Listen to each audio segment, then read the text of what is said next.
بسم الله الرحمن الرحيم وبه نستعين. ما بعد ماتش الزمالك والإسماعيلي. ماتش الزمالك والإسماعيلي النهارده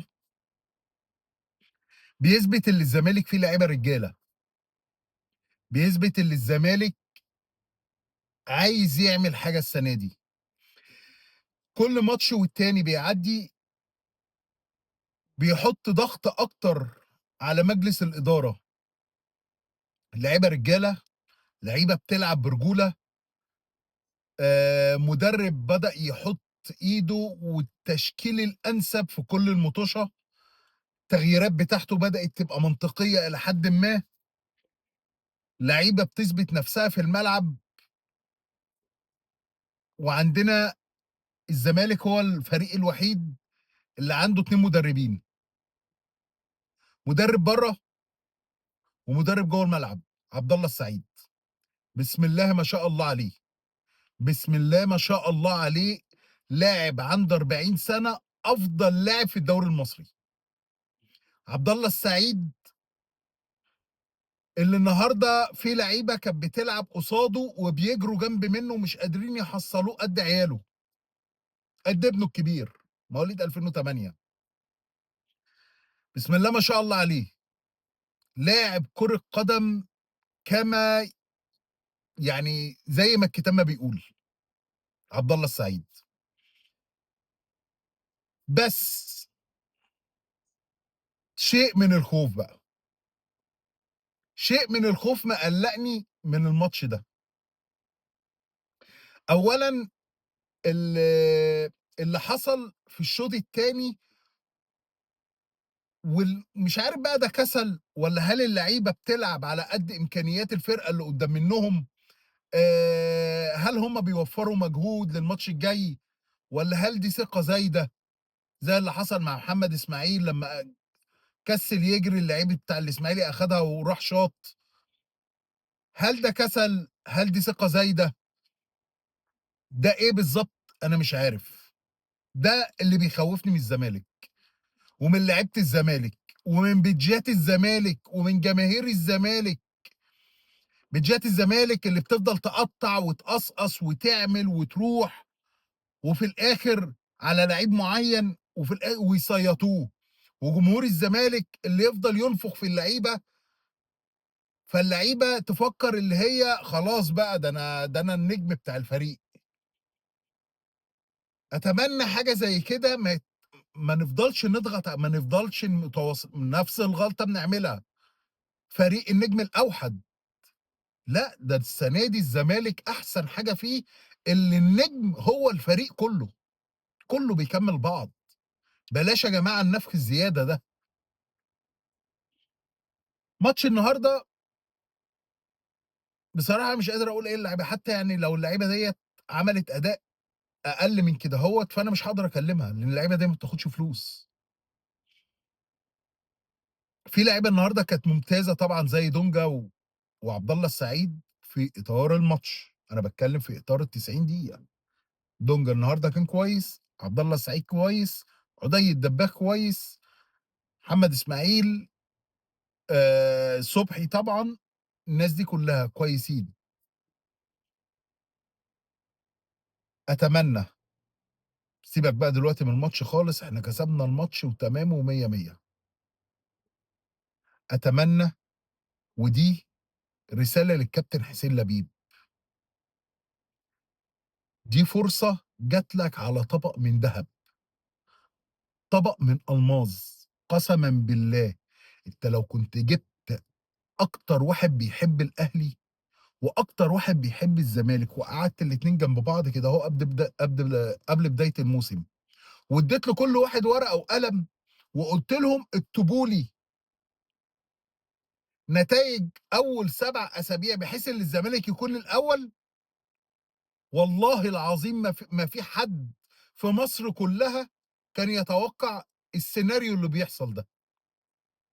سيناريو جالك على طبق من دهب، سيناريو أكتر متفائلين ما كانش يتوقع حاجة زي كده أهو. طب أنت عايز إيه تاني؟ أنت الصيت اللي أنت هتتصيّطه عايز إيه تاني من كده؟ ده أنت كل الناس هتفضل تقول مجلس الإدارة، مجلس الإدارة، حسين لبيب ومجلس إدارته، لإن أنت اللي مختار الناس دي، أنت اللي جايب الناس دي في قايمتك يا كابتن حسين، فعشان كده إحنا بنكلمك أنت.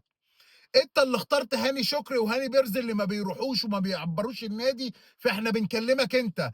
أنت اللي اخترت أحمد سليمان اللي كل يوم والتاني في MBC، إحنا بنكلمك أنت. أنت اللي اخترت الناس دي، ما حدش تاني اختارها. كابتن حسين، الفلوس بتاعة اللعيبة فين؟ محمود بنتايج الناس كلها بتهاجمه عشان مستواه مش حلو. محمود بنتايج نقل من الشقة بتاعته لشقة تانية أرخص عشان معهوش فلوس يدفع إيجار الشقة. محمود بنتايج بيستلف من الوكيل بتاعه عشان معهوش فلوس. الراجل ذهنه مش في الملعب، الراجل ذهنه برّه الملعب. أنت عايز إيه تاني؟ لعيب ما بيقبضش بقى له 3، 4 شهور. أنت متوقع منه إيه؟ متوقع اللي هو ينزل ياكل النجيلة؟ لا مش هياكلها، ولا هيلعب ولا هيباصي ولا هيعمل، وذهنه ده مشتت. أنت فين يا كابتن حسين من الفلوس والمستحقات؟ تفضل تقول لي أرض أكتوبر، أنت بتقول أرض أكتوبر راجعة، حلو جميل، أنا بقى عندي حل جميل. أرض أكتوبر طالما هي راجعة وأنت متأكد اللي هي راجعة، رجال الأعمال البهوات اللي هم صور على كراسي وهم 6 وأنت من ضمنهم، هاني شكري، هاني بيرزي، حسين السيد، هشام نصر، حسام المندوه، وأنت يا كابتن حسين، كل واحد يتبرع ب1.000.000 ومليون دولار بالنسبة لكم عادي إن أنتم تتبرعوا بيهم. ما تتبرعوش بيهم للأبد، لأ دي سُلفة لنادي الزمالك لحد ما أرض أكتوبر ترجع زي ما أنتم ما بتقولوا، وبعد كده خدوا الفلوس، وال6.000.000 دول يتحطّوا في حساب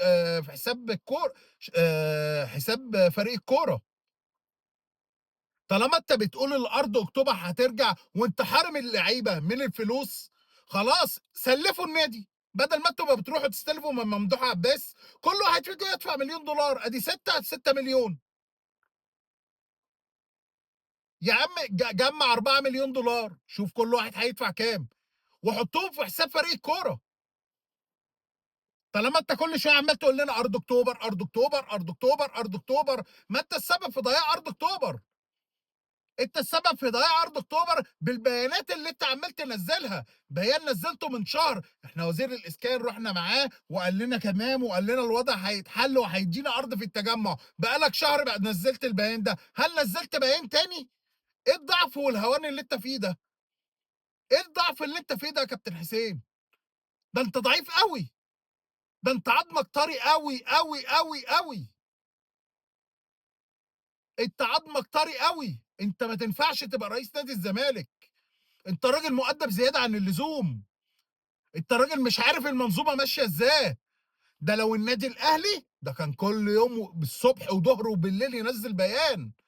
النادي الأهلي في قانون الرياضة وهو بيتناقش في مجلس الشعب نزّل بيان، ونزّل بعد كده بيان لوزير الشباب والرياضة، ونزّل بيان لرئيس مجلس الوزرا، وابعتوا لنا القانون عشان نناقشه ونحط آرائنا ومقترحاتنا. أنت فين؟ ما تنزّل بيانين 3. أنت اللي خلّيت الجمهور يهدى شوية من أرض أكتوبر. والناس كل شوية أصل بُكرة، أصل بعده، أصل رئيس الوزرا، أصل مش عارف إيه، أصل الحكاية والرواية وبُكرة وبعده، وكل شوية عمّال بُكرة وبعده، بُكرة وبعده وأنت السبب. ما تنزّل بيان يا أخي. أنت إيه الضعف اللي أنت فيه دوّة؟ أنت هتهد كل حاجة، أنت هتهد المعبد على دماغنا. واقسم بالله الفريق دوّة لو خسر ماتش الأهلي لا هتشوف من منقي خيار، بس أنت قبل ماتش الأهلي الفلوس هتطلع، ما تطلّعها دلوقتي، طالما أنت قادر إن أنت تجيب الفلوس. ما طالما أنت قادر إن أنت تجيب الفلوس ما تطلّع الفلوس.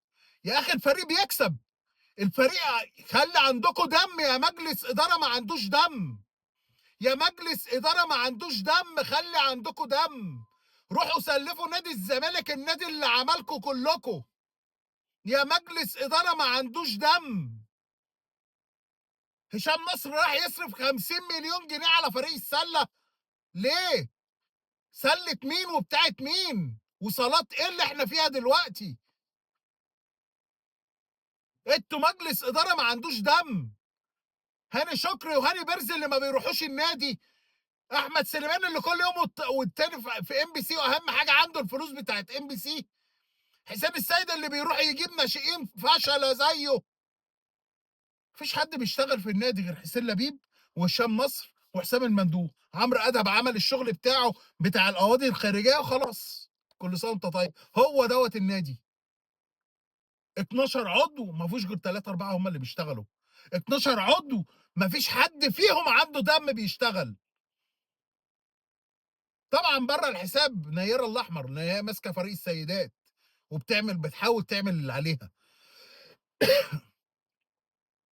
روحوا كل واحد فيكم يا رجال اعمال ما عندهاش دم، بدل ما هاني شكري عمال يشتم الجمهور بتاع الاهلي ويقول جمهور ابن احبه.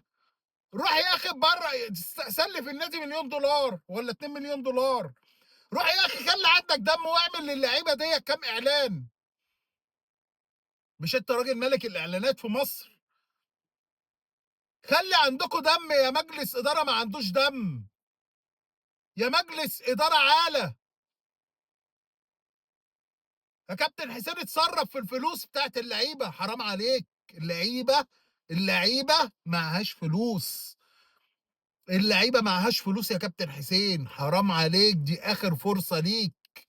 الفرصه اللي هتصيطك وتخليك نجم النجوم والرئيس الذهبي والرئيس التاريخي والرئيس الالماظي والرئيس الفنزويلي. اي رئيس حلو انت هتبقى هتتصيط. قسما بالله الجمهور ما هيرحمك. انت تعبت شويه من هجوم الجمهور وضغط الجمهور. الجمهور لحد دلوقتي سايبك انت اخر حاجه وعمال يشجع في اللعيبه وياخد من ازرها. خلي بالك جمهور الزمالك هيقلب عليك قلبه وحشه. اتصرف يا كابتن حسين، دي فرصه من الماظ. الزمالك اول الدوري. الزمالك اول الدوري والناس كلها عماله تحط دلوقتي السم في العسل.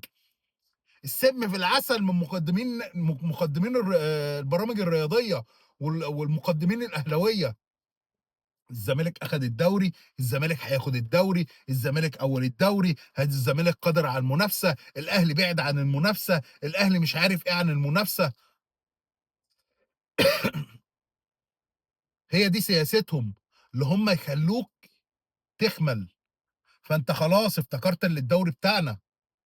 الدوري مش بتاعكم، ده الدوري لسه بدري عليه قوي قوي قوي قوي.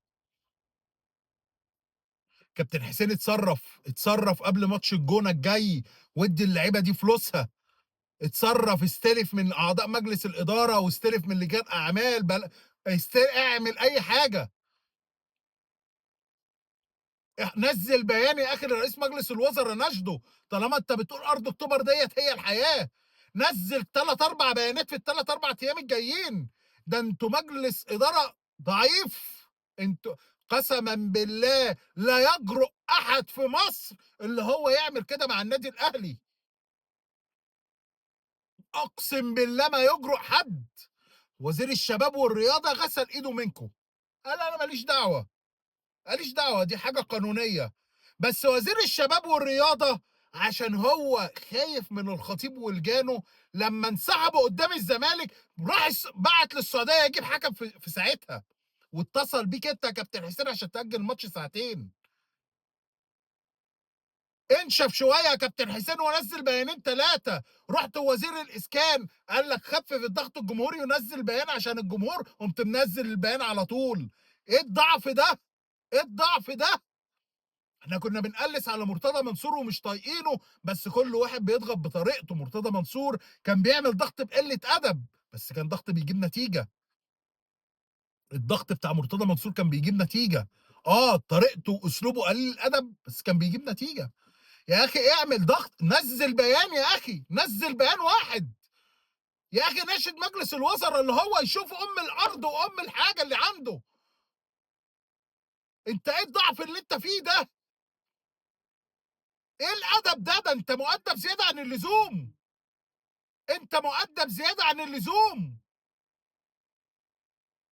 ارحم الجمهور اللي انت رفعت من سقف طموحاته. أنت بعد كده تستاهل كل اللي هيحصل فيك من جمهور الزمالك. والله الواحد تعب، والله الواحد تعب منكم مجلس إدارة، اتخنقنا منكم، اتخنقنا حتى الواحد في الغربة مخنوق منكم، الواحد حتى مش قادر حتى.